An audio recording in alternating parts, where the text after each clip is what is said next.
Tungod sa sagunson nga pagsaka sa presyo sa krudo, napanlantawan ang paggamit na usab og bisikleta aron makadaginot ang uban. Apan sa Mandawi City, aminado ang mga otoridad nga may mga bike lane divider na nga nangagusbat ug nahanaw. Ani ang report ni Nico Sereno.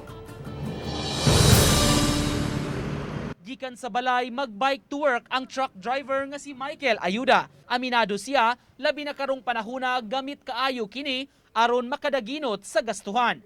Siya sab mismo nagmatngon gyud sa pagbisikleta aron makalikay sa disgrasya. Kanang bike line ana mga agi kay kuyaw man kayo mo agi line.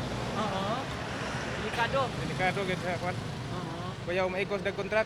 Napanglantawan sa mga opisyales sa Mandawi, daghan karon ang mas maingganyo nga mogamit og bisikleta tungod kay padayon nga nagsaka ang presyo sa gasolina. Siguro may atong gi-anticipate tungod sa kamahal na sa kuan, itihan, kamahal na sa gasolina. So siguro katong magdaog sakyanan nga siyarang usa ug naa siya alternative, pwede magbisikleta na lang. Mao nga gipasusi na nila ang mga bike lanes sa mga kalsada. Apan nabantayan sa labaw sa team nga daghang mga bike lane o plastic bollards ang guba ug nangahanaw. 60% niini ang giingong naguba sa bagyo ug ang uban nangagusbat. Samtang may mga 15% kuno nga naguba kay gipanghilabtan. Uban as kuan sa bagyo, uban na guba na gyud.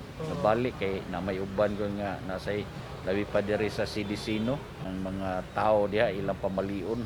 Nakig-coordinate na ang syudad sa taga DPWH kabahin sa mga plastic bollards. Kay matud pa importante kaayo kini masiguro ang kaluwasan sa mga nagbisikleta itandi sa mga motorized vehicles. Natay gihimo pero kita ram sa bantayan nana.